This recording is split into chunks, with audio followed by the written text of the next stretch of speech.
Asesora del hogar muere víctima de una bala loca en La Pintana. Mujer estaba barriendo cuando proyectil le impactó en el tórax. Al menos 50 palestinos mueren tras nueva ofensiva israelí en Gaza. Soldado hebreo desaparecido fue encontrado sin vida. Alexis Sánchez debutó en goleada del Arsenal. El técnico elogió al chileno y público inglés lo ovacionó.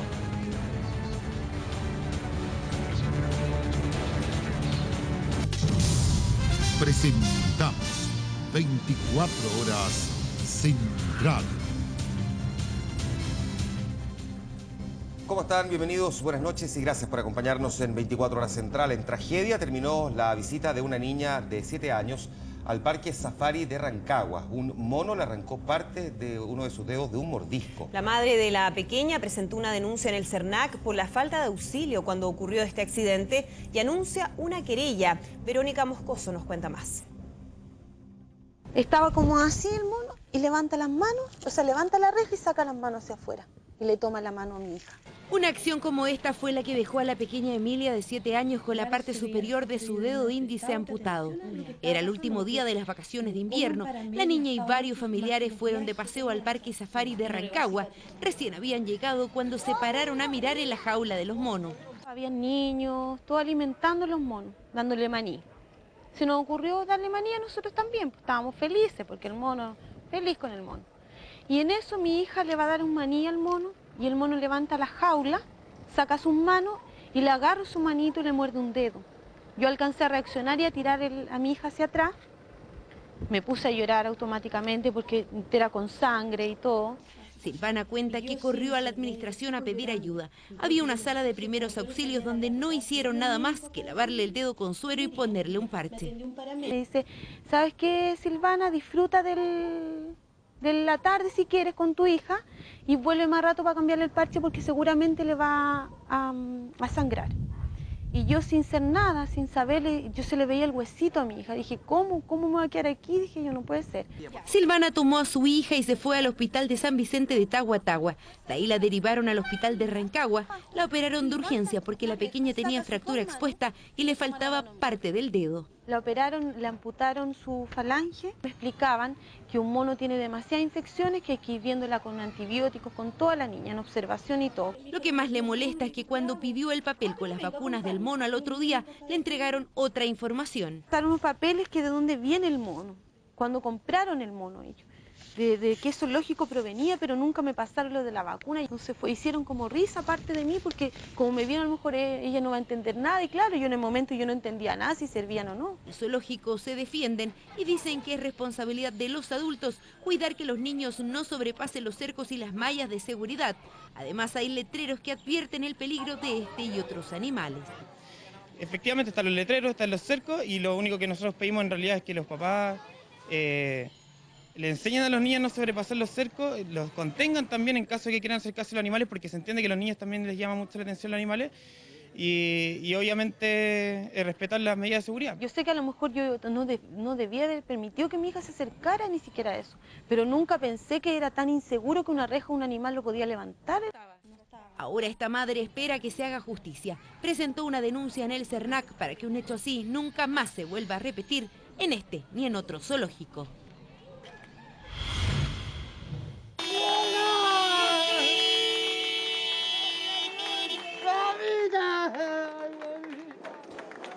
Una nueva víctima deja una llamada bala loca. Una mujer que hacía aseo recibió un proyectil del que nadie aún conoce su origen. Tenía 59 años.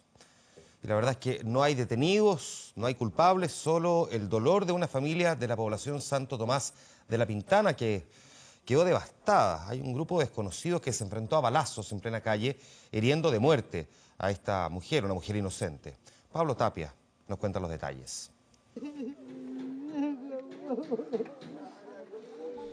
Es el pesar de familiares y amigos en la despedida de Gloria Monroy Huenchumanca, una nueva víctima de una bala loca en la población Santo Tomás de La Pintana.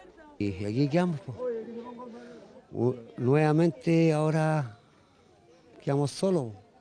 Ella no tenía conflictos con los rivales ni nada, pues ella era distinta, trabajaba, todo. Ella estaba trabajando. La mujer de 59 años, madre de 3 hijos y muy feliz de ser abuela, trabajaba haciendo aseo en calle Salvador Sanfuentes, a una cuadra de su casa. Inició sus tareas barriendo el antejardín cuando desde un auto desconocidos comenzaron a disparar en diferentes direcciones. Una de las balas dio en el tórax de Gloria. Los intentos por reanimarla en el hospital Padre Hurtado fueron infructuosos y falleció a minutos de haber sido internada. Y el médico me dijo, no pudimos salvarla. Imagínense cómo estoy yo, estoy para la embarrada. Yo lo único que le pido a la justicia que se pongan las pilas, que vengan para acá y digan, hagan lo que tienen que hacer y sacar toda esta delincuencia que viene.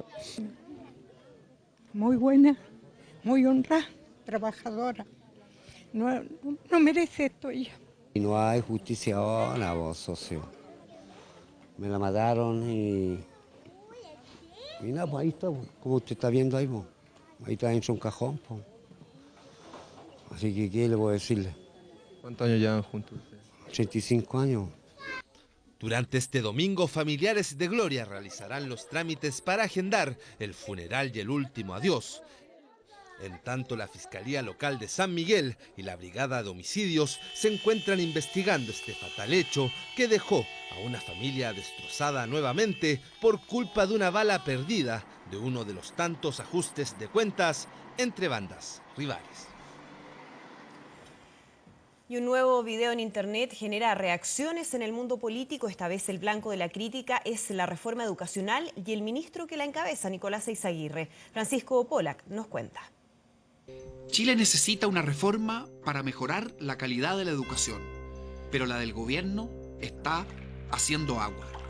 Es la presentación del senador Andrés Salamand en medio del Consejo Nacional de RN. El objetivo era tratar las próximas elecciones municipales, pero no podía quedar fuera la discusión política del momento, la reforma educacional. Y no solo porque el ministro dice un día una cosa y al día siguiente dice otra, sino porque tomó el camino equivocado. El video viralizado a través de internet critica el fin del copago, los cambios a los procesos de admisión en los colegios y la eliminación de los liceos de excelencia. Si el gobierno no cambia globalmente esta reforma se va a hundir y junto con la reforma se va a hundir el ministro Eyzaguirre.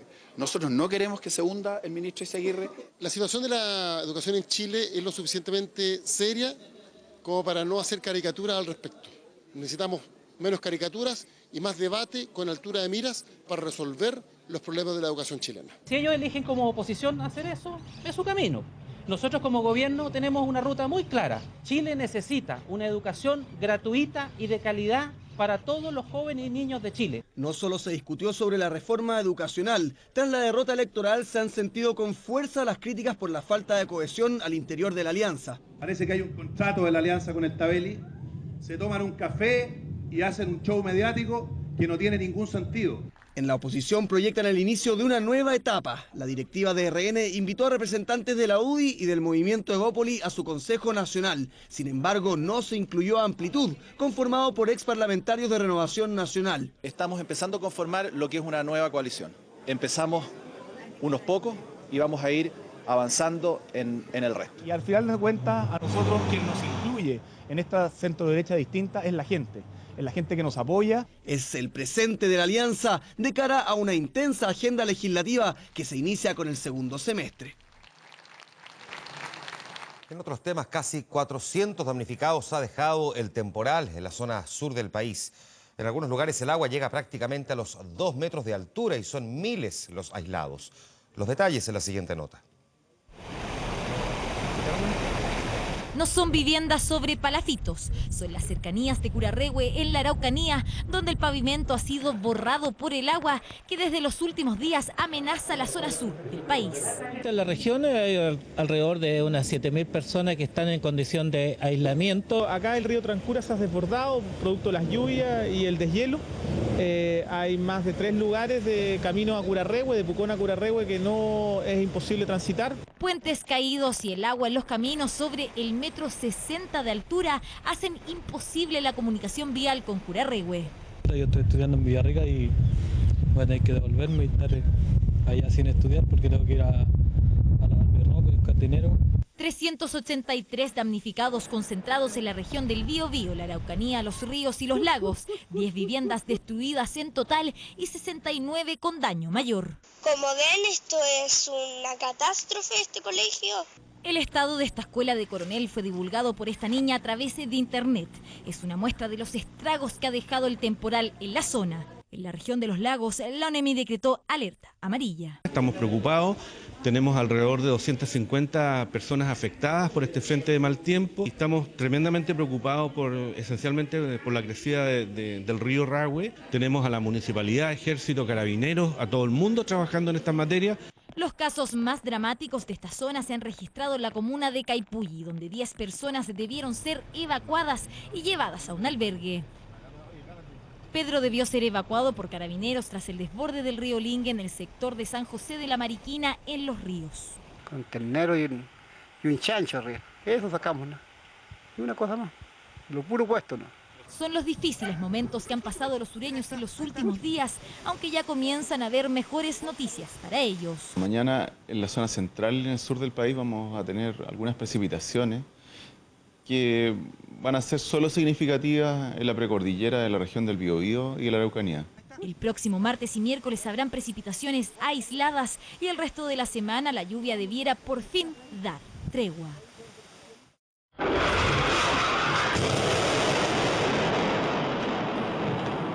Así respondió Israel a la desaparición de uno de sus soldados. Misiles cayeron sobre una mezquita y destruyeron la Universidad Islámica en Gaza. Al menos 50 personas murieron en solo una noche. Mientras algunos tenían la esperanza de que el conflicto en Medio Oriente terminara pronto, las declaraciones del primer ministro Benjamín Netanyahu las hicieron desaparecer. Esta tarde dijo que la ofensiva de Israel continuará incluso después de que todos los túneles de Hamás sean destruidos. Magdalena Garrido nos informa. Toda la fuerza que sea necesaria es la que va a usar Israel para destruir los túneles de Hamás. Así de claras fueron las palabras del primer ministro Benjamín Netanyahu este sábado, apagando cualquier posibilidad de paz en Medio Oriente. Nuestro ejército está actuando y lo continuará haciendo hasta que nuestra misión se complete. Luego de terminar con la destrucción de los túneles, las fuerzas de defensa se prepararán para continuar su accionar de acuerdo a nuestras necesidades, hasta que logremos devolver la seguridad a los ciudadanos de Israel. Las fuerzas israelíes se reorganizarán después de 25 días de operación Margen Protector hasta garantizar la seguridad de la población, mientras Hamás rechaza sus declaraciones. La conferencia de prensa de Netanyahu fue un intento de reparar la moral israelí luego de la derrota que sufrieron ante la resistencia palestina. Sus dichos sobre haber destruido los túneles son francamente ridículos. Lo que realmente fue destruido fueron edificios donde habitan cientos de mujeres y niños. Se aleja la posibilidad de paz que algunos imaginaron cuando vieron a las tropas terrestres replegarse en la frontera de Gaza. Israel hizo todo lo necesario para encontrar al soldado Hadar Goldin de 23 años, pero esta jornada se confirmó que murió en combate el pasado viernes. Durante la noche, decenas de misiles cayeron sobre la Universidad Islámica, una mezquita y edificios residenciales en la ya devastada Gaza. Allí es difícil encontrar un lugar que no esté destruido o un hospital que no esté colapsado. Dispararon un cohete y luego otro. Como puedes ver, es igual a un terremoto. Entre 10 y 15 casas han sido destruidas y más de 30 personas están heridas. A 13.000 kilómetros de distancia, en el centro de Santiago, cerca de 10.000 personas se reunieron para exigir el fin del conflicto. Caminaron hasta La Moneda para pedir que el gobierno corte las relaciones con Israel y que el embajador de ese país en Chile se vaya. Estamos pidiendo que expulse al embajador de Israel en Chile porque no queremos tener relaciones con un país que incumple las resoluciones internacionales, que incumple todos los derechos humanos del pueblo palestino. Por el momento siguen los bombardeos y los ataques con cohetes, cuando ya son 400.000 las personas desplazadas desde el 8 de julio y más de 1.700 las víctimas fatales. La zona solo ruega por días de calma.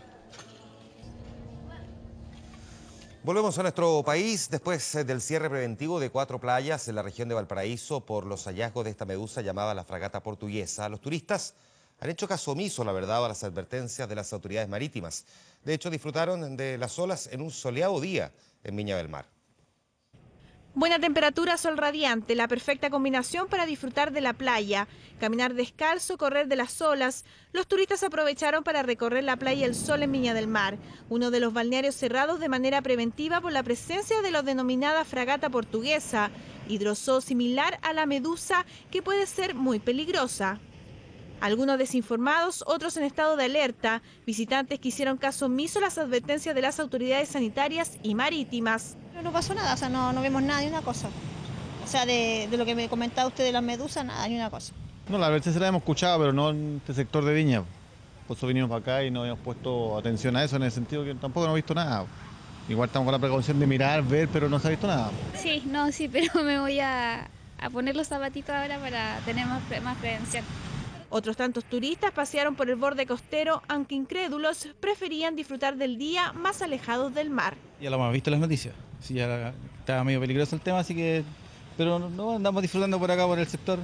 Las chiquillas están aquí en un jueguito entretenido. Las medusas son peligrosas porque yo, por ejemplo, que he viajado al Caribe, son bien peligrosas y hay de todos tipos.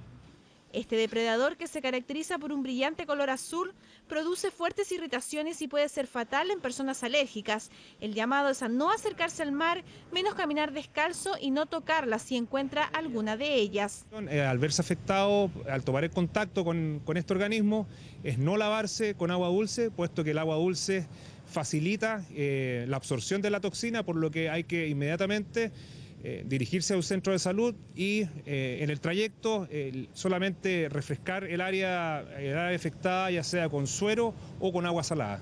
La autoridad marítima mantendrá patrullajes preventivos en las playas del litoral en busca de especímenes que incluso muertos son altamente peligrosos, por lo que el llamado es a la responsabilidad.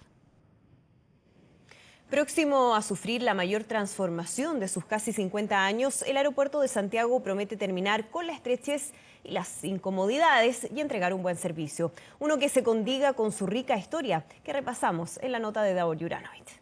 Ahí aparece el primer ministro de Cuba, Fidel Castro Ruz, diestra en alto saludando a la multitud. Para la televisión de la época, todo un logro transmitir en vivo y en directo desde la losa de Pudahuel. Fue la primera vez en que los chilenos vieron al principal terminal aéreo del país. Oye, ¿tú qué tal? Que quiero saludarte. Buenas tardes. Era 1971 y el aeropuerto no cumplía ni siquiera 5 años. Estaba casi hecho a la medida de los pocos Lanchile y Ladeco que cubrían las rutas nacionales y funcionaban con holgura en un terreno que tenía las mismas 840 hectáreas que luce hasta ahora, pero solo incluía una pista y un pequeño terminal. Yo creo que una buena ubicación la que tiene, ¿cierto? Está próxima a la ciudad y no es fácil ubicar alternativas cercanas a la ciudad. De hecho, se hicieron intentos cuando se trató de ver la relocalización de Cerrillo y la única alternativa que había era en Peldehue, bastante lejos, lo que limitaba enormemente la llegada y salida de usuarios de transporte público. Yo creo que esta es una buena ubicación. El 19 de marzo de 1980, el aeropuerto tomó el nombre del precursor de la aviación comercial y pasó a llamarse Arturo Merino Benítez. Solo 5 días después, en el mismo terminal aéreo, una multitud recibió a un derrotado Augusto Pinochet, que debió regresar a Chile luego que Filipinas le negara el aterrizaje cuando ya iba en vuelo. Ahí tenemos en imagen al presidente de la República y el aplauso espontáneo de todo el público. Ningún país honorable puede hacer una ofensa semejante a otro. El Papa Juan Pablo besó su losa en 1987. Michael Jackson saludó en su primera visita a nuestro país y Cecilia Boloco mostró su corona luego de ganar el Miss Universo. Desde que gané, estaba esperando este momento. Este triunfo no es mío, es de todos ustedes. 47 años tiene el aeropuerto, que siempre fue creciendo menos de lo esperado y ha quedado chico pese a las sucesivas remodelaciones que entre ampliación y ampliación fueron eliminando las tradicionales terrazas de avistamiento que tanto recuerdan los chilenos que ya bordean o pasaron los 40. Un sector que hoy está destinado a la carga. La obra más grande y la única que ha transformado por completo el terminal Fue en 1999 cuando el Estado decidió concesionarlo. Algunos se molestan porque inauguramos esta obra, pero esto le está cambiando el pelo al país, este es otro país.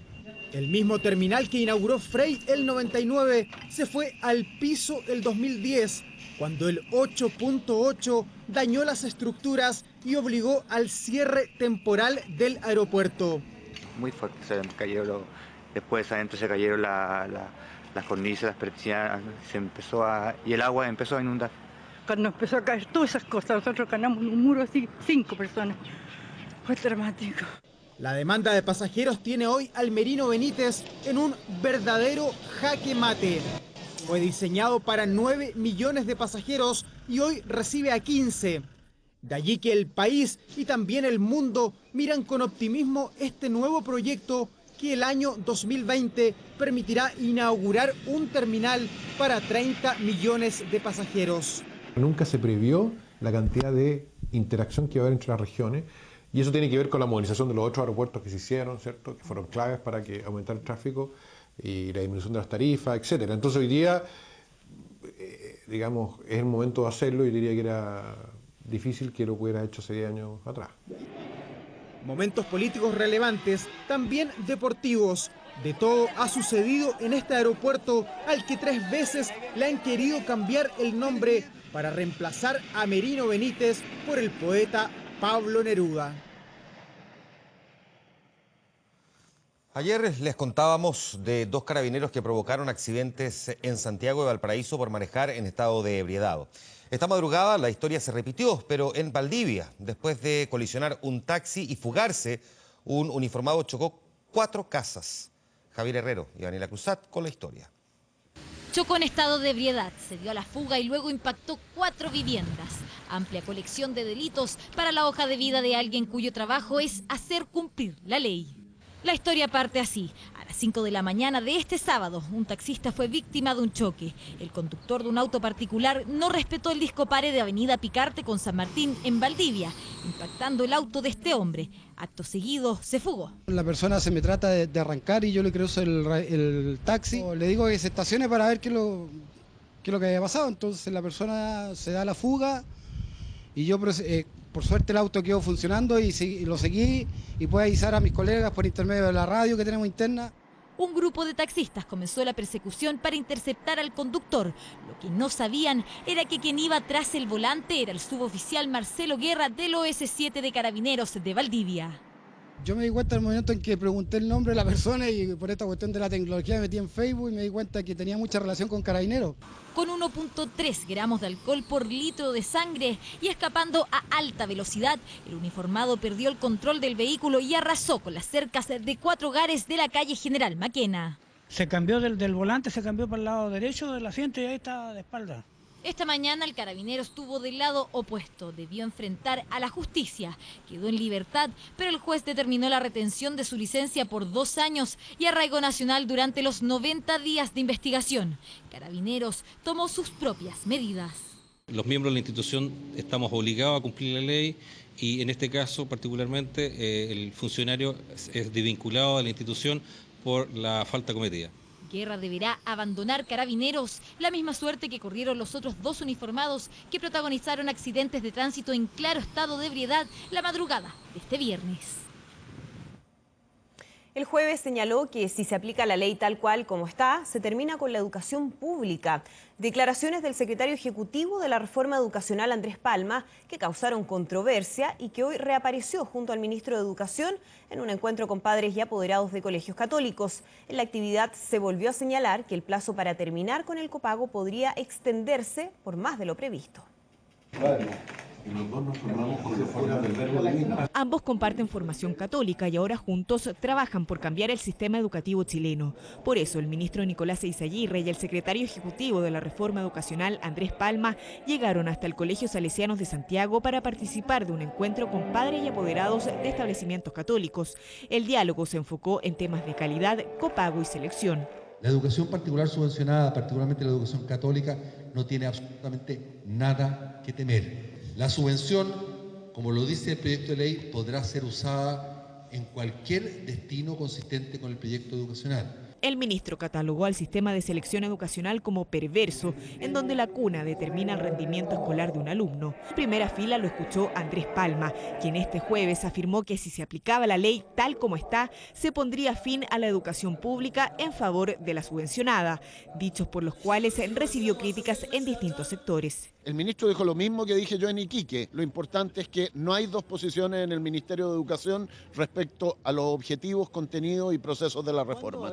Otro de los temas importantes tratados con los apoderados fue el del copago. El ministro indicó que la reforma cubrirá gradualmente la subvención escolar, que tiene un tope de 84.300 pesos, pago que se había propuesto en un plazo de 10 años, pero que hoy ya se flexibiliza. Algunos creemos que podría ser en 14 años, otros dicen, no, yo hago el cálculo, van a ser 15, otros hago el cálculo, son 16. Como dijo el ministro, lo importante es que va a ser peso por peso. La subvención se va a reemplazar peso a peso. Eso como que nos deja más tranquilos. Y por sobre todo que se respeten los proyectos educativos que nosotros hemos escogido. Algunos apoderados pareciera que no conocían esa suerte de apertura de parte del gobierno. ¿Qué les parece? A mí me parece que en la medida en que se puedan ir resolviendo inquietudes siempre es bueno. En cuanto a los estudiantes universitarios, en Arica la CONFECH resolvió que evaluará su permanencia en el plan de participación que el Mineduc dispuso para discutir los puntos de la reforma, una decisión que tomarán durante la primera quincena de agosto. El valor patrimonial de Punta Arenas es admirado por todos los turistas que llegan, la verdad, a Magallanes. Son edificios emblemáticos, viviendas de madera con características únicas, construcciones con una identidad muy patagónica que desde el Ministerio de la Vivienda buscan relevar a través de una inédita campaña. Un desafío que abordamos en la siguiente nota.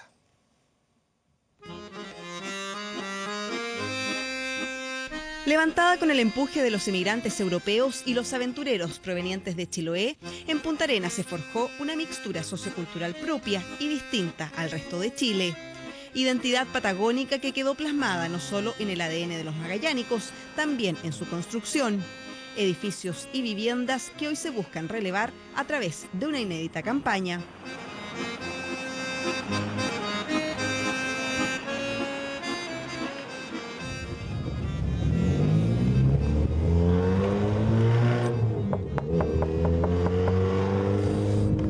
Hola Angélica, te quería hacer entrega de esto.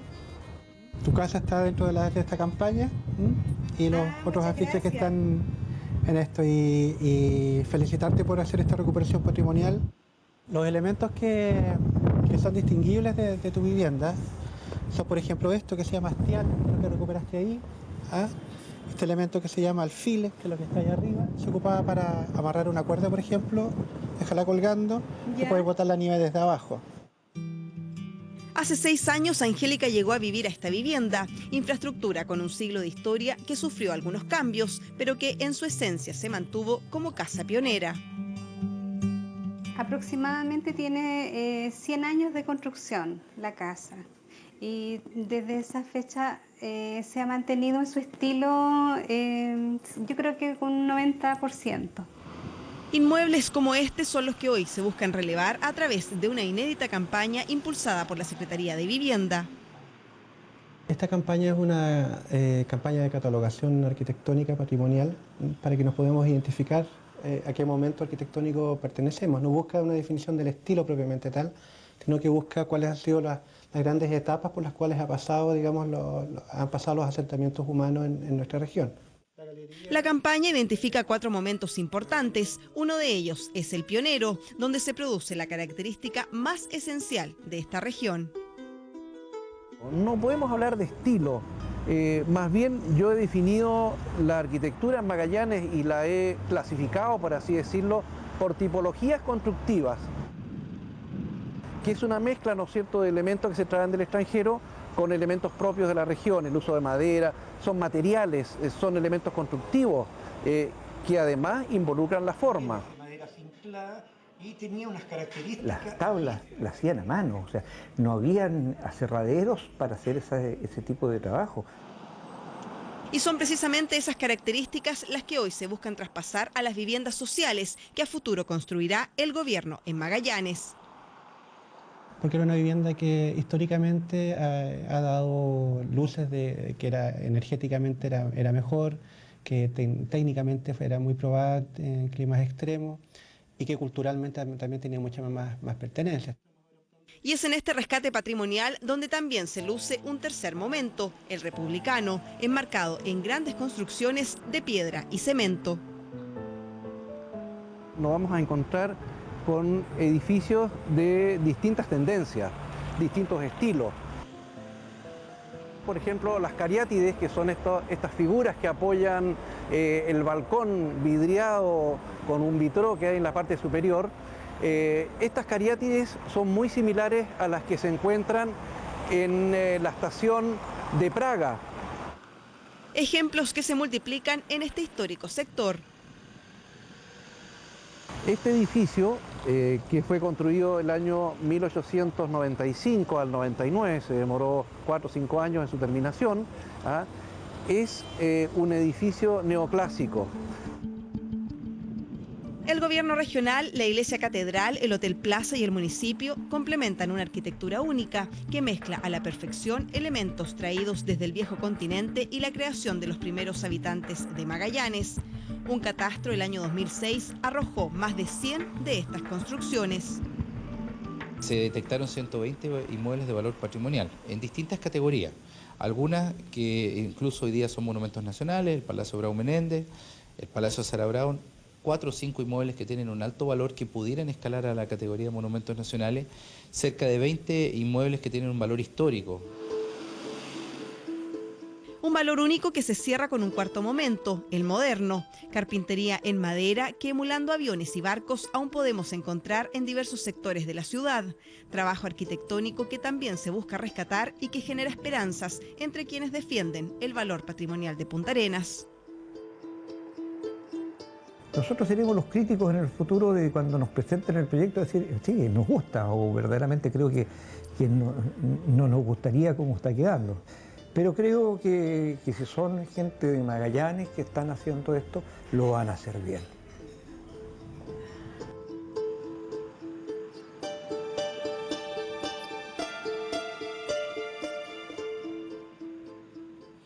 Vamos a otro tema. La Organización Mundial de la Salud la calificó como la epidemia más grave en la historia de la enfermedad.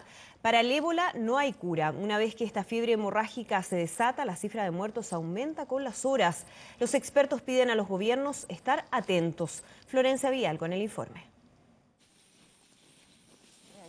La llegada de estos hombres de blanco a la zona se ha convertido en el peor antecedente para los habitantes del continente africano, pues indica que la muerte está cerca.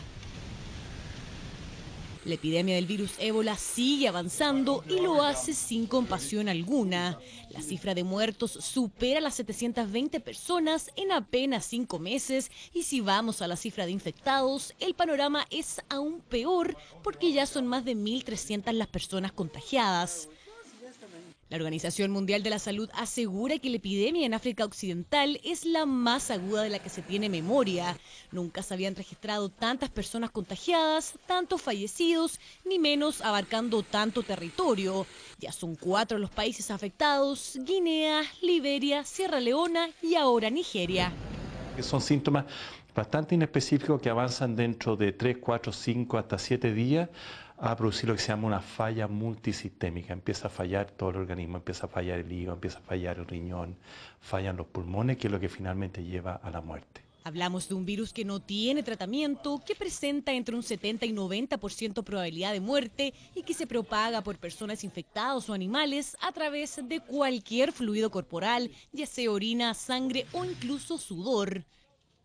El principal aliado de este letal germen es la negación de los mismos afectados. No quieren asumir la enfermedad, por lo que no asisten a los hospitales. La gran preocupación de la OMS es que la población no quiere renunciar a sus costumbres ancestrales. No olvidemos que los cuerpos de las personas que han muerto por ébola son aún más contagiosos. El problema es que ellos mismos se hacen cargo de los funerales de sus parientes y terminan ellos infectados. No por nada el Cuerpo de Paz de Estados Unidos decidió retirar a todos sus voluntarios de la zona, luego que 2 de ellos presentaran los síntomas del virus y permanecen aislados. Sierra Leona decretó estado de emergencia en el país, mientras que Liberia ordenó a cerrar todos los colegios por miedo al contagio, además de cerrar sus fronteras. Pero fue la muerte de este doctor en Nigeria, un ciudadano norteamericano, el caso que encendió las alarmas. Considerado héroe en su país, este doctor era el que lideraba la lucha contra el ébola en Sierra Leona. Cruel destino, pues murió víctima del virus que él mismo intentaba combatir. Su viuda pide atacar de frente esta enfermedad. Ya perdimos a Patrick y seguimos perdiendo a mucha gente. Debemos detener esto, debemos combatir esto. Creo que deberíamos estar en alerta. No quiero causar pánico, pero creo que la gente debe poner atención a este tema, sobre todo los involucrados en el mundo médico. Se han instalado puestos de control en las carreteras africanas para la detección de posibles residentes ébola positivos.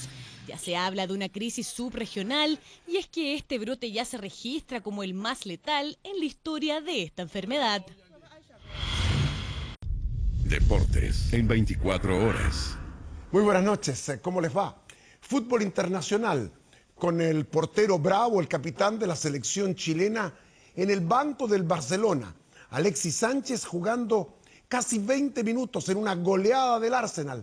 Y Pellegrini, de gira por Estados Unidos con el City, pierde a los penales frente al Olympiacos. Vamos a las imágenes que son contundentes. Saltamos de inmediato a la ciudad de Niza, donde el Niza y el Barcelona empatan a un gol. Arbitraje de Bouquet, el francés, que da penal para el equipo del Niza, y Civitanic, el argentino, bate al portero Ter Stegen, que es el rival de Bravo en la titularidad desde la puerta del Barcelona.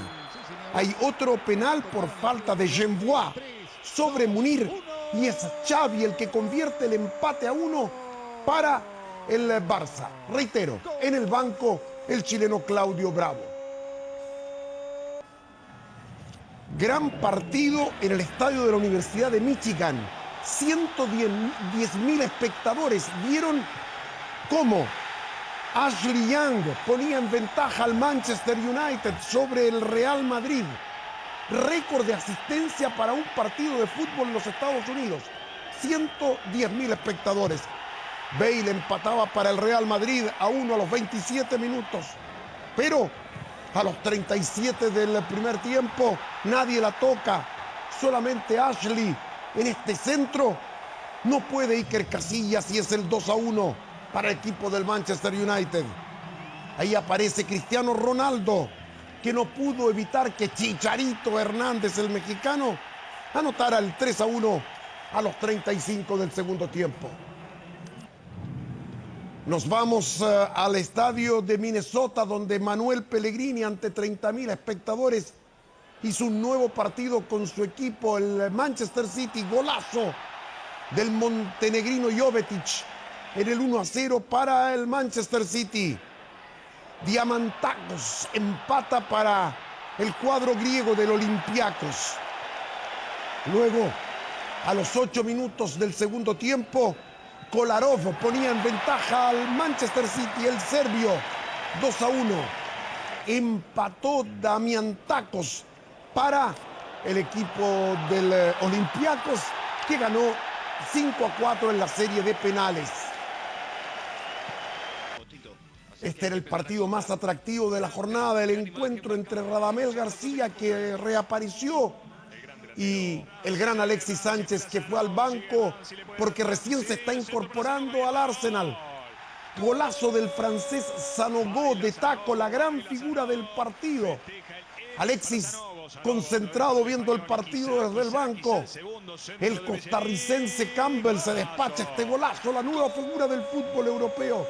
A los 40 minutos el 2-0, provocando la alegría de Arsène Wenger, quien elogió al chileno. Y luego Sanogo, el 3-0 del Arsenal sobre el Benfica. El francés estuvo en una jornada inspiradísima, tanto es así que a los 46 toque de derecha, sutil para batir al portero Arthur y continuar con el baile. Era el 4-0. ¿Quiere más Sanogo?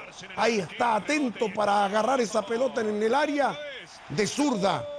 Era el 5-0, el cuarto de Sanogo.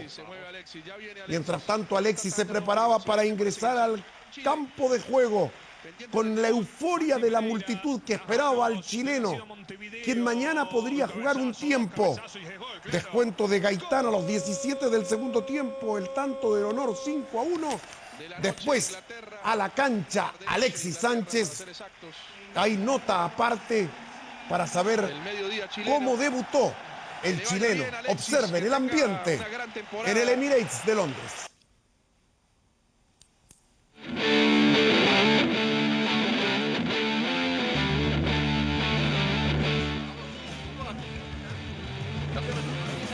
Al Emirates Stadium, la casa del Arsenal que recibía al Benfica por la Emirates Cup, efervescencia de miles de hinchas Gunners que llegaron para alentar al cuadro cañonero y de paso no perderse el debut de Alexis Sánchez, el fichaje estrella para esta temporada.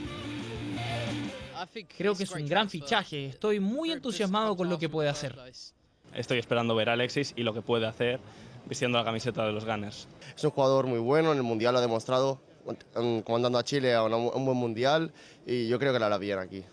Varias camisetas con su nombre y su imagen en la entrada del estadio ratificaban la importancia de su arriba al cuadro londinense. Aún comenzando el partido en el banco de suplentes, el delantero de La Roja era el centro de atención. El gran delantero chileno, recién llegado del Barça. Ya en el partido el tocopillano se mostró concentrado, incluso aplaudió con la goleada que propinaban los Gunners al Benfica. En el segundo tiempo fue ovacionado por todo el estadio cuando salió a calentar. Apoyo que se repitió esta vez cuando hizo su estreno oficial en el minuto 73. Del mediodía chileno, que le vaya bien Alexis, que tenga una gran temporada, que le traiga lo mejor a los Gunners. Aplausos para Alexis en su debut con la camiseta del Arsenal. En total 20 minutos de juego para Maravilla, que deleitó con algunos de sus típicos lujos y despliegue en la goleada de su equipo. Alexis pisando el área, mete bicicleta por aquí, por allá, centro de Alexis. Estamos compartiendo mucho, conversamos mucho y bueno, es una gran persona y esperamos darle alegrías al Arsenal. Es uno de los mejores delanteros que hay ahora en Premier League y la verdad es un gran jugador y una gran persona. Él no está en condiciones todavía, pero demostró en algunas carreras que es muy peligroso. Le falta aún, pero esperamos que en una semana esté mucho mejor. El técnico francés hablando que Alexis aún no está en óptimas condiciones. De todas maneras, se espera que el tocopillano vuelva a jugar este domingo ante el Mónaco. Minutos valiosos para que Alexis empiece a demostrar porque ha sido uno de los fichajes más bombásticos en el fútbol europeo. En Talcahuano preocupa el frente de mal tiempo que afecta a esa zona y que puede aguar el partido entre Huachipato y Colo-Colo. Vamos al bloque deportivo con imágenes de Usain Bolt ganando con Jamaica la posta corta en el torneo de la Commonwealth y la terrible lesión que sufriera el basquetbolista norteamericano Paul George, obviamente descartado para los campeonatos mundiales de España 2014. Tras 8 meses fuera de las pistas, Usain Bolt tuvo un regreso victorioso en los Juegos de la Commonwealth. Era el foco de atención de todo el público y, como es costumbre, deslumbró en la final del relevo 4x100 con este notable remate. No lo podían creer, parecía una falta más en este partido de exhibición. Pero era más grave que eso. El estadounidense Paul George, alero de Indiana Pacers, se quejaba en el suelo y, claro, el seleccionado norteamericano sufrió una fractura de tibia y peroné. Grave lesión que lo deja fuera del Mundial de Baloncesto España 2014. En las redes sociales, los fanáticos le han brindado apoyo a través del hashtag Recemos por Paul George.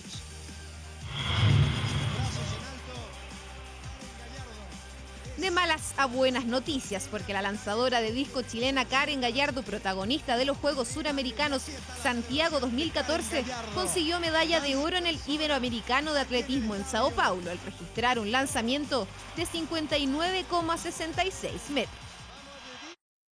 Mujer que se prepara para sacar la cara por Chile. Se trata de la Crespita Rodríguez, de Carolina Rodríguez, que el próximo sábado pelea en el Polideportivo del Estadio Nacional con la colombiana Diana Cordero por el título mundial de la categoría gallo. Hoy, locura por las entradas que se reparten gratuitamente en el Estadio Nacional. Mañana, 1.500 entradas serán puestas a disposición del público, de los hinchas del boxeo. Así que ahí estamos con la Crespita, la gran boxeadora.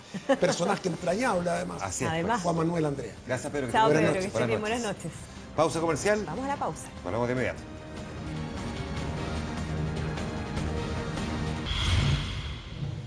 ¿Sabía usted que cambiando solo algunos hábitos en su forma de manejar podría ahorrar hasta un 15% de combustible? Bueno, es la llamada conducción eficiente. Es una fórmula que aplica diversas técnicas, muchas de ellas conocidas, pero muy poco utilizadas. Les mostramos todo esto en la siguiente nota.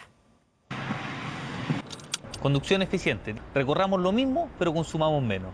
Esa es la idea, mismo trayecto por menos dinero, lo que se puede lograr gracias a este tipo de conducción, para ahorrar energía y de paso aliviar el complicado bolsillo de muchos conductores nacionales. Una persona que gasta 100.000 pesos en un mes podría ahorrar 15.000 pesos mensuales. Hasta un 15% de ahorro, gracias a la conducción eficiente, algo así como 163 litros de combustible si su auto es sedán, más de 280 si cuenta con un todoterreno y recorre algo así como 15.000 kilómetros anuales. Para lograrlo, son pequeños cambios de hábito que debe aplicar. Vamos a encenderlo, pero sin apretar el acelerador. No es necesario. Los motores con inyección no necesitan acelerar. Primer consejo para generar el ahorro. El siguiente es acelerar muy pausado sin forzar el motor. Un auto puede dar 10 kilómetros por litro en ciudad. Con la acelerada podemos estar en 5 kilómetros por litro si lo aceleramos mucho. Por eso se recomienda mantener una distancia prudente, bruscos frenados y principalmente rápidas aceleraciones. Son sinónimo de mayor gasto. Cuando vamos en carretera y tenemos la opción de tomar una velocidad, por ejemplo, de 120 kilómetros por hora, ese tiene un alto consumo de combustible. Si bajáramos a 100 kilómetros por hora, podemos estar ahorrando más de un 10%. Y el tiempo no es mucho lo que se gana. Si no va apurado, entonces vaya tranquilo a 100 kilómetros por hora, siempre en la marcha más alta. Y atención con la información que entrega el tacómetro.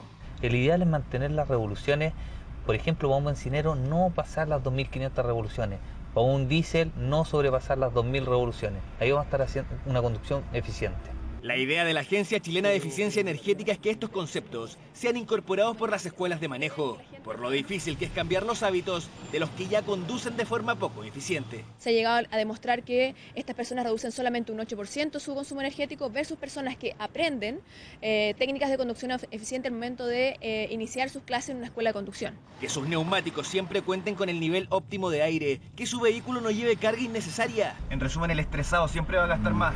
Siempre va a gastar más. En este recorrido de media hora, en un vehículo económico diésel, se logró un promedio de 26 kilómetros por litro. Gran rendimiento por sobre la media, todo gracias a una conducción eficiente. El periodismo chileno está de luto esta tarde y a la edad de 88 años ha fallecido el destacado periodista Mario Gómez López. Un profesional que fue reportero por esencia, llevó su privilegiada pluma a medios como Radio Minería, Radio Moscú, Radio Chilena, los diarios Puro Chile y Clarín. Su familia aún no informa dónde se va a realizar su funeral. Nosotros vamos a estar, por supuesto, muy atentos a esa información y nuestras condolencias para su familia. Las crónicas de Mario Gómez López y su grabadora dejaron una huella indeleble, imborrable. Para imitarla. Gracias por su sintonía, que esté muy bien. Nos juntamos en la semana. Buenas noches. Que tengan buenas noches.